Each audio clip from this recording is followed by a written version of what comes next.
d'agressivité comme je m'y attendais. Et, bon, on a répondu dans le combat, bien évidemment, mais au niveau du jeu, ça a été plus laborieux. Pas fébrile, parce qu'on n'a pas concédé en deuxième mi-temps d'occasion. Il y a eu quelques situations sur les coups de pied arrêtés, mais on n'a pas réussi offensivement, tout du moins, à leur créer les problèmes qu'on avait pu leur créer dans la première mi-temps. Въпросът беше след ранния гол. Играта на Франция малко беше по-слаба в последствие. Как си обяснява това? Според Дидие Дешан не е точно така. Просто първото по време отбора на Франция е създал доста положение. Да, имаше и едно доста опасно положение пред вратата на Франция, където го Лорис се намеси решително. През второто по време обаче се предложи повече битка от страна на българския отбор, което е очаквал той като поведение на българския тим. Така че французите е трябвало да отговорят на тази битка.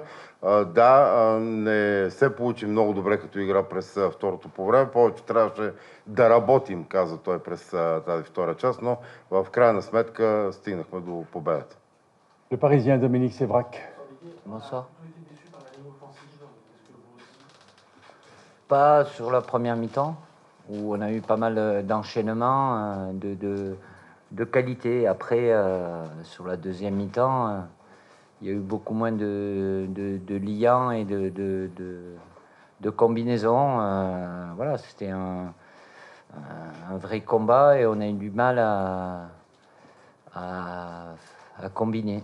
Après, on est capable de mieux faire. Après, c'est individuel, ça peut être collectif aussi, mais on était un peu moins bien sur la deuxième mi-temps. Et plus le match avançait, évidemment, c'est une forme de logique à ce qu'on pense à préserver le résultat, mais on aurait dû être plus présent dans leur moitié de terrain et dans la zone offensive, mais ça n'a pas été le cas.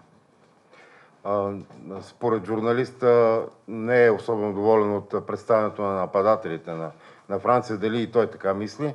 Не за първото полувреме. Първото полувреме отбора игра добре в атака, но през втората част не се получаваха добре връзките между отделните играчи. В нападение, освен това, не се получиха и комбинации. Повече се хвърлихме в битката на терен, отколкото да мислим за нашето присъствие в половината на България. Така че това е моето впечатление за играта на нападателите. Sud-Ouest, Nicolas Le Gardien. Bonsoir. Pourquoi ce choix du milieu à 3 et est-ce que la sortie de N'Golo Kanté a été un peu le tournant du match? C'est là que vous avez perdu la maîtrise du jeu C'était un choix par rapport au fait d'avoir trois attaquants aussi, qui avaient une liberté d'occuper toute la largeur. Ils ont pas mal permuté, c'est ce qui était prévu bien évidemment. Donc par rapport au fait d'avoir trois attaquants, d'avoir un équilibre par rapport au milieu, avec deux milieux, que ce soit Corentin Tolisso ou Blaise Matuidi qui se projettent. D'ailleurs, c'est comme ça qu'on a marqué. Évidemment que NJ a un rôle très important. C'est jamais évident de rentrer. Adrien a l'habitude de jouer aussi dans ce registre-là, pas avec les mêmes qualités que NJ. Est-ce que c'est la sortie d'NJ? Peut-être.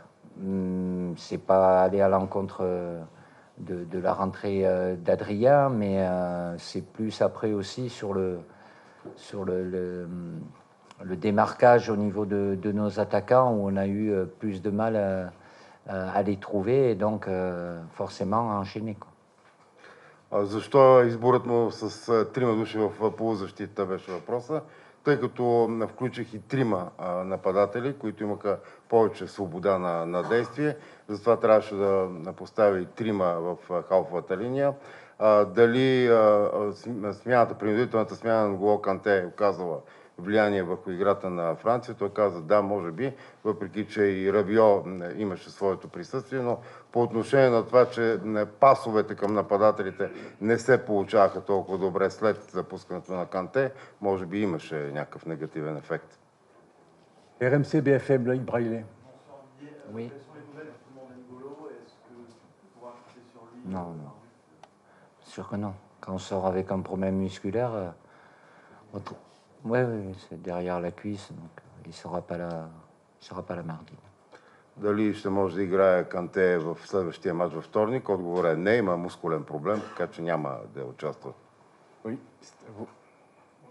Bonsoir. Comment vous avez trouvé les prestations de trois joueurs qui n'avaient pas beaucoup joué ces derniers temps, Digne, Tolisso et Lacazette? Rentrer dans les cas particuliers, j'aime pas trop ça, mais bon. Lucas a été convaincant. Parce que malgré tout, oui, il avait un temps de jeu réduit dans son club, mais il y a un moment qu'il est avec nous. Quand il avait dû jouer pratiquement tout le match contre l'Angleterre au mois de juin, il avait été bien aussi. Donc dans la phase défensive, il s'est souvent proposé aussi. Donc je l'ai trouvé très à l'aise. Après, tu m'as dit Corentin, c'est ça? Oui, ce qu'il sait bien faire. Il a bien fait dans l'orientation du jeu, évidemment, à la récupération aussi. Il s'est projeté quelquefois, même si ça n'a pas apporté toujours le danger. Mais voilà, il a permis à l'équipe d'être solide aussi. Et Alex a fait de bonnes choses. Il a une bonne opportunité en première mi-temps. Où il manque peut-être un peu de promptitude, ou alors c'est le défenseur qui revient très vite. Mais il a été dans son registre. Donc évidemment, ça fait un moment qu'il était avec nous, mais un petit moment qu'il avait pu commencer un match. Donc voilà, parce que j'avais opté aussi pour une ligne offensive avec la vivacité et la vitesse par rapport à cette équipe bulgare qui dans la charnière centrale est un peu plus lourde, quoi. Въпросът беше как е намерил представянето на трима от своите футболисти, които по-малко са играли напоследък. Става дума за Дин, за Толисо и за Лаказет. Общо взето оценката му и за тримата е положителна, като за Дин специално каза, че се е включвал и в атаките. Толисо е помагал при отнемането на топки и също е имал някои включвания в нападение. За Лаказет също заяви, че е заложил на по-мобилна атака на французите срещу по-тежката средна линия на България и за това е включил тези трима футболисти в атака, включително и Лаказет. Това е. RTL, Philippe Sansfourche. Bonsoir Didier. Oui, bonsoir. Au final, quel est le sentiment qui domine? C'est la satisfaction de quelqu'un avec des valeurs de combat, de montrer une équipe qui a du caractère? Ou c'est cette petite inquiétude toujours de voir que dans le collectif, dans la façon de maîtriser la rencontre, on passe de quelque chose de très satisfaisant en début de rencontre à quelque chose qui se délite? Non, non. On savait que ça allait être très compliqué ici. Après, je ne suis pas là pour ressortir les statistiques. Si la France n'est jamais imposée ici, les quatre autres équipes qui sont venues se sont cassées les dents aussi. Donc voilà, on savait pourquoi on était là. Pour aller chercher ces 3 points qui étaient indispensables pour nous, pour avoir les cartes en main pour le dernier match. Après, oui, les valeurs morales, on s'est accroché. Je ne vais pas me satisfaire de ça. C'est quelque chose qui est important parce que ça arrive parfois aussi en foot et surtout comme ça dans un contexte bien particulier où il y a beaucoup d'intensité, beaucoup d'agressivité. Maintenant, évidemment qu'on est capable de mieux faire, mais voilà, je savais que le match allait être compliqué et il a été. On l'a pas rendu plus simple parce qu'on n'avait que ce petit but d'avance, mais on a su le préserver. Кое чувство надделява у него? Дали задоволство от 3 точки и победата или все пак някакво недоволство от самата игра? Отговорът беше, тук всичките отбори, които дойдоха, загубиха преди нас, щупиха си зъбите, беше буквалния израз. Ние не сме печели до сега никога в София, така че знаех много добре, че ни предстои тежък матч и той беше такъв, защото вкарахме един скромен гол, който все пак успяхме да задържиме до края, така че В крайна сметка това, което е по-важното е, че успяхме да спечелим това, за което бяхме дошли. Deux questions. Info Sport Plus, Nicolas Paillard. Bonsoir Didier. Bonsoir. Vous avez fini la pression avec la victoire face à Luxembourg. Et maintenant, vous pouvez confirmer et valider définitivement mardi face à la Biélorussie, billet pour Moscou. Moi, j'attendais pas de résultats différents. Après qu'ils aient mis un score aussi large, peut-être pas, mais je m'attendais à ce que la Suède gagne contre le Luxembourg. Donc, ça n'a pas changé l'équation de notre match. Il fallait qu'on s'impose ici. On l'a fait. Maintenant, il nous reste à finir le travail. Ça dépend que de nous, même si, bon, aujourd'hui, les Pays-Bas, ils ont un match qui a moins d'enjeux, certainement, mais ils le joueront aussi face à cette équipe de Suède. Mais ça dépend de nous. Donc, évidemment, ça passe par une victoire au Stade de France. Le stade sera bien plein. On aura une belle pelouse, des conditions différentes certainement, mais il faudra valider notre première place qu'on a toujours ce soir. Въпросът беше за матча във вторник срещу Беларус и как е оценил ситуацията, знаейки, че Швеция побеждава Люксембург. Той каза, да, аз бях сигурен, че Швеция ще спечели. Да, не с толкова убедителен резултат 8-0, но въпреки това сега ние държим нещата в своите ръце, така че на нашия стадион Стад де Франс в вторник ще трябва просто да завършим нашата работа и да вземем своя билет за Русия. Raphaël Raymond a éteint son téléphone, il va poser la dernière question. Alors. C'est pas grave. Si on est à peu près dans l'équipe de France, à peu près dans la même situation qu'avant les Pays-Bas, il fallait tout gagner, vous avez gagné.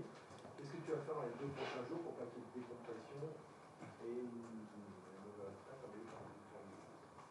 On va bien récupérer. Déjà, c'est pour ça que j'ai pris l'option de rester ici et pour avoir une nuit normale et que les joueurs puissent bien récupérer demain. Au début de stage, c'est clair. Il nous reste que 2 matchs. On a passé la première étape. Maintenant, à la fin, il n'y aura pas d'autres matchs. Donc, faisons en sorte qu'il n'y en ait pas d'autres et ça passe par nous. Et victoire en mardi, c'est synonyme de Coupe du Monde. Et Coupe du Monde, c'est pas peu de choses. C'est quelque chose de fabuleux. Donc, les joueurs en ont conscience. Donc, il n'y aura pas de relâchement. Je ne pense pas qu'on ait eu un relâchement contre le Luxembourg après la victoire contre les Pays-Bas. Même si on ne l'a pas gagné, ça c'est vrai. Mais il y avait ce qu'il fallait. Et il faudra qu'on en mette autant, si ce n'est plus, mardi, parce que c'est synonyme de qualification directe.